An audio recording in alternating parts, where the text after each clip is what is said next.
budget, là, qu'est-ce qui se passe? Je ne comprends pas. C'est quoi ce retard? Le ministre des Finances n'est pas là? Posez-lui un peu la question, parce que c'est lui qui... Donc ça veut dire que même moi aussi, je suis victime de ce retard. Je n'ai pas reçu mon salaire. C'est quoi cette histoire? Merci, Excellence, Monsieur le Président de la République, chef de l'État, avec l'expression de nos hommages les plus déférents. Exactement, nous avons connu au premier trimestre de l'année 2026 quelques jours de retard qui ont été annoncés. Et tous les fonctionnaires de l'État ne s'en plaignent pas. Parce que généralement, ce n'est pas la première fois. Ceux qui travaillent depuis des années comme nous dans l'administration, nous savons qu'au premier trimestre, il y a des ajustements qui amènent des décalages de 5 à 10 jours. Ces décalages ont été rattrapés au mois d'avril. Tous les fonctionnaires de l'État ont été payés au 30, tel que votre gouvernement l'avait annoncé sous la coordination de son Excellence Madame la Première ministre, chef du gouvernement. Et donc, les professionnels des médias qui sont dans la salle, ils n'ont qu'à vérifier la vraie information. Au 30, tous les fonctionnaires ont été payés. Ils sont en train de les témoigner, comme vous pouvez les constater. Merci. Très bien. Merci, Monsieur le ministre. Donc, ça voudrait dire que vous n'avez pas la bonne information, monsieur.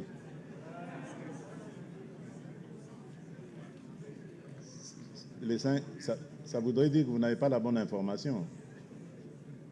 Oui, monsieur Dufar. Les 5% amputés des salaires des gens. Tala bâtiment qui toko. A tongi ango likolo ya rai. Monsieur le Président, de vous. À Tiki Rai, il y a à peu près 8 mètres, je ne sais plus combien. 8 mètres, je ne sais pas, même au Moni, commis à 6 mètres. Ah non, 11 mètres. Justice pour tous, Monsieur le Président. Oui, merci, Papa Molière. Justice, il n'y a pas tout. Je comprends. Nayokiyo, Papa Molière. Nayokiyo. Mais il y a une chose, Esengeli Oyeba. Ngai na lembi, na uto ebsabino que ba programme isusu to tika iko salango. Po bandeko na biso ba kinois bazaki na bazui makama ya ba inondation et tout ça. On a dû mobiliser beaucoup d'argent ko loger bango na ba installation na biso to saka pour la francophonie ko pesa bango 3 repas par jour pendant des mois. D'ailleurs na souka comme écoute problème bamso banga ko kende soute. Donc tout ça c'est beaucoup d'argent qu'on a mobilisé pour na ba individu Oyo, bazako tonga, nesika o babengi ba zone non édificandi. Il y a des zones qui sont interdites de construction na Kinshasa na biso. Mais tango bato bazo kende kuna parce que ye aza olobi eza bato ya kala. Mais tango lelo bazo sa la justice, ce n'est pas parce que aza muto kala, non. Bazo sa la justice parce que kala a utilisé un pouvoir naie pour être à bafouer loi. Il faut loi et rattraper. Sinon, d'autres frères et sœurs innocents vont souffrir l'icolo ya ba erreur ya ndengwana.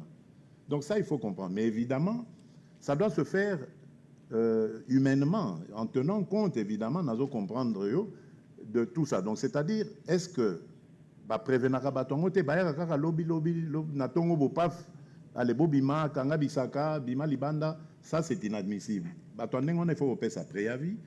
Azwa tant ya ko s'organiser akende soki pa ndeko to akende nanda kona ye mususu soka zakanango azwa moi temps peut-être un mois ba pesi un mois ba bi dans un mois to kozonga wa to buki parce que aux alliés en dehors de la loi.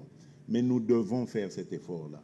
Bande kona biso ya Kinshasa ba comprendre ngai penza na koki ko lembisa position en athée.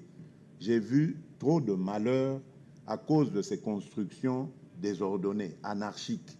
Et ça ne peut pas continuer. Mais nous n'allons pas l'améliorer, l'embellir avec ce genre de choses. Donc, je resterai ferme pour Nesikawana.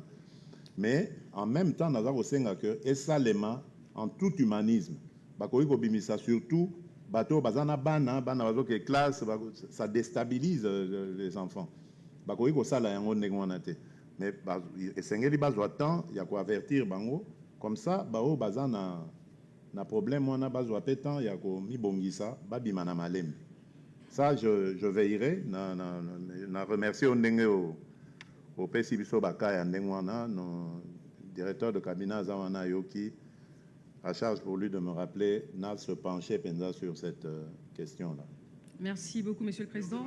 Tozo ma question à Souka. Papa Molière, vous avez épuisé votre... candidat ministre. Tozo ma question à Souka. Osa candidat. Osa candidat ministre. Madame là au fond, Madame Chancela. Passez le micro. Madame Chancela.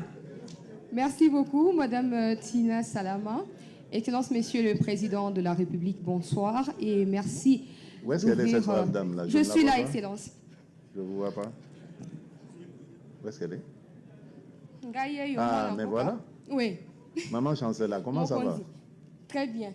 Mais nous allons encore piétonne, j'espère qu'il y a un Merci, Excellence. Yope, au monde de Mozo Luka Kindoki. Balobango na litoi. Excellence na tondi botondi penza na libako pesibiso protocole makati na oesika. Personnellement, ces genres d'activités me touchent quand je vois d'où je suis venu et d'être en face de vous aujourd'hui. Je vous remercie infiniment. Alors, vous parlez des sanctions américaines. Les accords ont été signés au mois de juin. Au mois de décembre, les accords ont été entérinés. Au mois de mars, les sanctions sont tombées contre l'armée rwandaise. Quand est-ce que les troupes rwandaises quittent notre pays? Nous sommes fatigués. Et alors, en 2022, au mois de novembre, vous avez reçu ici à la présidence M. Azarias Ruberwa, M. Nyarugabo et d'autres hauts cadres de la communauté Banyamulenge. Ils ont demandé la protection particulière. Et vous leur avez promis, vous leur avez donné des garanties en disant que vous serez là pour eux. En 2023, j'ai couvert les procès Mwanga Chouchou. Quand il a été arrêté, j'ai couvert ça jusqu'à la fin. Et après ces procès, Azarias Ruberwa et Nyarugabo ont également quitté les pays. En 2023, vers le mois de juillet, Africa Intelligence va publier un article dans lequel il va révéler que Nyarugabo et Azarias Ruberwa, en fait, les FBI et les services de renseignement congolais ont travaillé sur les financements que reçoivent les Red Tabara et les Twirwanéo dans le haut plateau des Minembwe. Et Azarias Ruberwa et Nyarugabo ont été cités. Aujourd'hui, Nyarugabo fait partie de ceux qui déportent les frères Banyamulenge d'un coin à un autre, tout en les instrumentalisant, comme le ministre Mouyaya aime le dire. Monsieur le Président, êtes-vous déçu d'avoir placé votre confiance dans ces leaders qui manipulent aujourd'hui certains compatriotes au point que ça ne va pas? Il y a des morts qui sont comptabilisées. Des fausses communes sont découvertes également à Ouvira après la récupération par nos forces de la ville d'Ouvira. Et j'aimerais aussi, Maman Tina, s'il vous plaît, vous informer que dans les sud d'Ubangi, il y a les Mbororo qui commencent. En 2017, on a vu ça ici dans l'ouest de Kinshasa. Aujourd'hui, on parle des Mobondo. À l'équateur, il y a des Mbororo qui se promènent avec des vaches, qui commencent à récupérer des parcelles qui ne leur appartiennent pas. Je précise dans le nord et dans le sud d'Ubangi. Merci. Merci bien. Merci, maman. Merci beaucoup. Ah, mais vous voyez que vous êtes très apprécié, hein? C'est le comité de soutien qui est donc derrière. en fait... c'est sa base. Oui, je crois que je vous l'ai dit. C'est comme si je savais que c'est comme si je savais que vous alliez poser cette question, mais je l'ai dit avant, en temps non suspect. J'ai parlé de cette manipulation rwandaise via les Red Tabara qui consistait à taper sur la communauté Banyamulenge et faire croire que ce sont les communautés... non, mais je cherche les Maïmaï, mais je cherche les noms, les Fouliro, les Bembe et tout ça, qui faisaient ce genre de choses. Mais c'est justement ce qui explique ce côté cynique de cette politique. Je ne vais pas citer les noms, mais j'ai eu en tout cas affaire, tout récemment, à l'un de ceux que vous avez, dont vous avez cité le nom là. Il y en a un à qui j'ai écrit un message salé pour lui dire ces choses-là, qu'il soutenait une cause cynique contre sa propre communauté. Et il faisait croire il crie au voleur alors qu'il sait qui est le voleur. Et je ne sais pas, c'est tellement bas, je n'ai même pas envie de commenter ça. Je préfère laisser ça. Mais croyez-moi, nous sommes en train de faire des efforts pour amener la paix. Et c'est peut-être ici l'occasion de le redire, et je le redis encore haut et fort. Les Banyamulenge sont nos compatriotes congolais. Je ne tolérerai pas qu'il y ait de la discrimination sur cette communauté. Je la défendrai comme je défendrai toutes les communautés de la République démocratique du Congo de la même manière. Je viens d'ailleurs d'envoyer un de mes conseillers, mon chargé de mission, qui est Munyamulenge. Moi, j'ai un Munyamulenge dans mon cabinet, qui revient de mission, une mission périlleuse. Et il est allé, je crois que vous avez dû voir ça à la télévision, parce que moi, je l'ai vu à la télévision, aux infos. Il est allé à Bibokoboko, dans les hauts plateaux. Il est allé à Baraka. Il est allé, j'oublie l'autre partenaire. Il a rencontré toutes les communautés. Banyamulenge, Bembe, Fuliro, Bavira, les Bashi, tout ça. Il les a mis ensemble. J'ai vu les images. Il les a mis ensemble. Il leur a prêché la paix. Et il y avait même là un de ceux qu'on dit, qu'on donne comme un anti-Banyamulenge, etc., le fameux Yakutumba. Yakutumba était là. Lui aussi, il a donné un message de paix.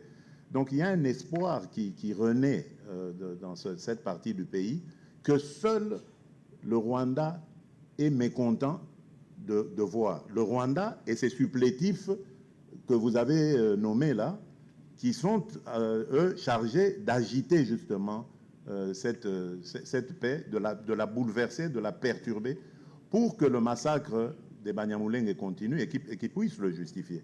Vous vous souvenez, lorsque nous avons repris la ville d'Uvira, une manipulation avait été faite pour que tous les Banyamulenge vident les lieux et qu'on brandisse cela comme un prétexte pour dire, vous voyez pourquoi on fait la guerre? Parce que les Banyamulenge sont maltraités. Dieu merci, beaucoup sont restés, j'ai donné des instructions, on ne touche pas, on n'a pas touché, et aujourd'hui, ils sont contents.